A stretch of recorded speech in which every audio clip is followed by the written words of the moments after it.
Le public ne s'y est pas trompé, les expositions philatéliques internationales qui se sont tenues à Monaco du 28 au 30 novembre en présence de son Altesse Sérénissime, le Prince souverain, avaient bien un caractère exceptionnel. Dans le cadre des 700 ans de la dynastie des Grimaldi et à l'occasion des 60 ans de l'Office des émissions de timbre-poste, ce sont deux expositions qui étaient organisées. La première dans la salle du canton regroupait 25 administrations postales et près de 60 négociants en timbre qui proposaient leurs produits au grand public. La seconde, au musée des timbres et des monnaies, était un véritable événement en soi. Elle rassemblait pour la première fois des timbres et documents philatéliques parmi les plus rares au monde. Nous réunissons 103 pièces philatéliques, 8 appartenant à la collection princière et une appartenant à la collection de la Reine d'Angleterre, 8 musées, et l'ensemble des autres pièces proviennent de collections privées de très très grande qualité, de grande valeur. Nous avons aussi bien des pièces qui parlent d'elles-mêmes quand on annonce leur prix, 5 millions de dollars, 11 millions de francs, parce que ce sont des grandes raretés, des pièces uniques au monde.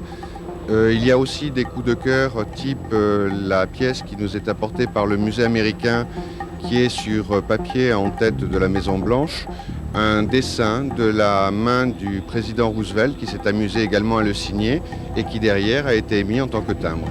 Est-ce que ça a été facile de réunir de telles pièces?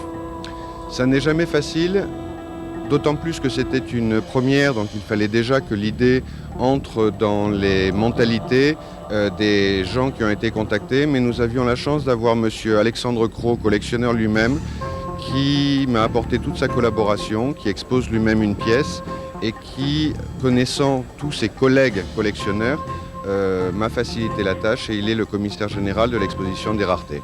Je suppose que quand on dit une exposition à Monaco, ça ouvre quand même des portes. Ça ouvre beaucoup de portes, notamment parce que c'est Monaco.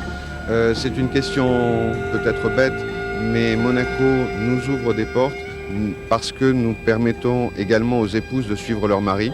C'est un aspect qui me paraît majeur. Nous avions deux autres atouts cette année. C'est la part que tout le monde reconnaît au rôle du prince dans la philatélie de Monaco. Il a encore reçu l'année dernière un prix comme personnalité ayant le plus contribué au monde à la promotion de la philatélie. Et nous avons la chance que ce soit la commémoration des 7 siècles de la dynastie Grimaldi, où Monaco a quand même été à la une dans beaucoup de journaux, ce qui fait que l'ensemble des choses ont pu nous permettre d'attirer les gens. Alors sans plus attendre, visite guidée au cœur de l'exposition des timbres rares en compagnie du commissaire général Alexander Cros.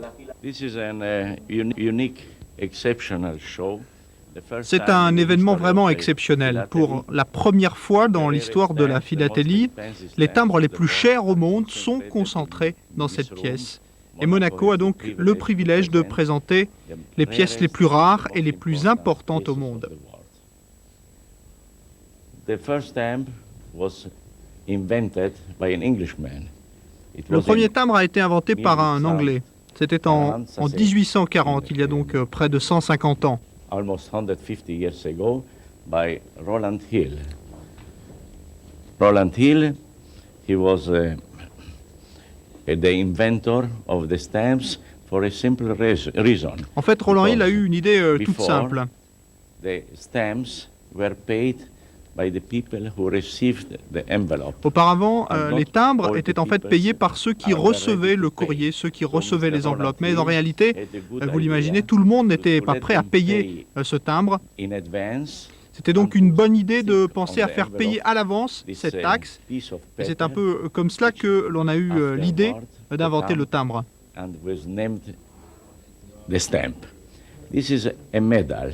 Voici une médaille. Il y a seulement 3 exemplaires qui existent au monde.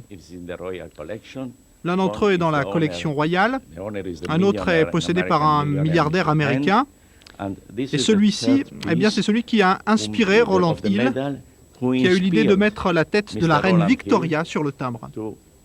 Il s'agit donc du premier timbre au monde.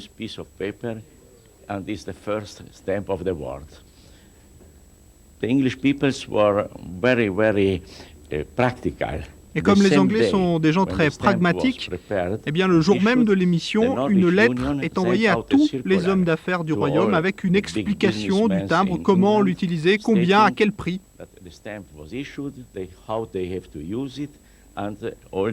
Prices they have to put, the stamps, how many pieces have to put on the document. This is the most fascinating. Et voici maintenant le plus fascinant des timbres. Il s'appelle le Penny Black, dans un bloc de 10.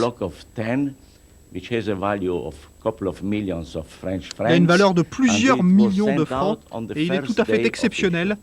C'est un vrai document historique. Item and historical item. From the first stamp which was issued and made by an Englishman. Après ce premier timbre créé par un Anglais, nous allons maintenant présenter quelques-uns des timbres les plus rares au monde et dans l'histoire. Parce que vous le savez sans doute, la philatélie est un hobby des rois et le roi des hobbies. Alors parmi ces grands collectionneurs, on compte George V, le grand-père d'Élisabeth, les rois de Roumanie, le président américain Roosevelt, qui était lui aussi un très grand collectionneur. Et puis nous avons également le roi d'Autriche et ses fils. Bref, les plus grandes personnalités du monde sont des collectionneurs et s'intéressent aux timbres.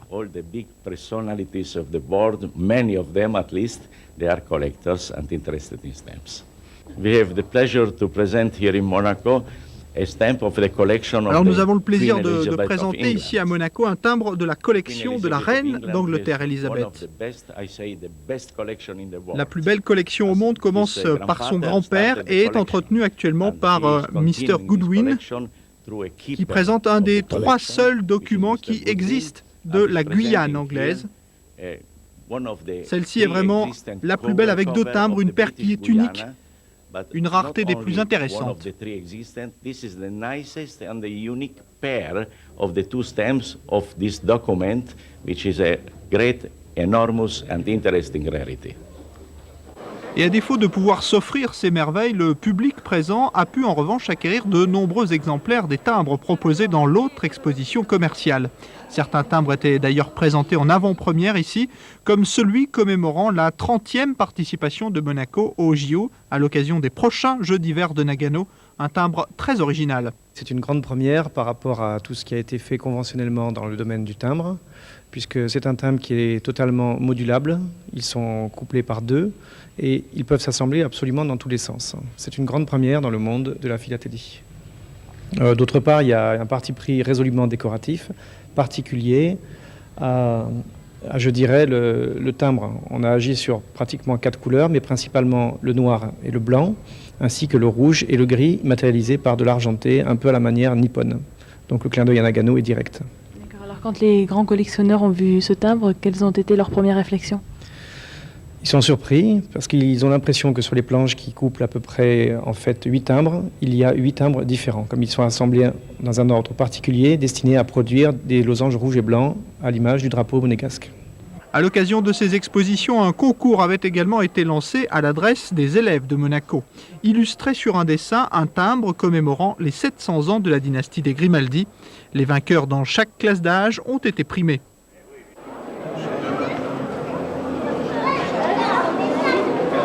Primés également les participants à l'exposition des timbres rares lors du dîner de gala de l'Office des timbres postes à l'hôtel Hermitage en présence de son Altesse Sérénissime le Prince Souverain.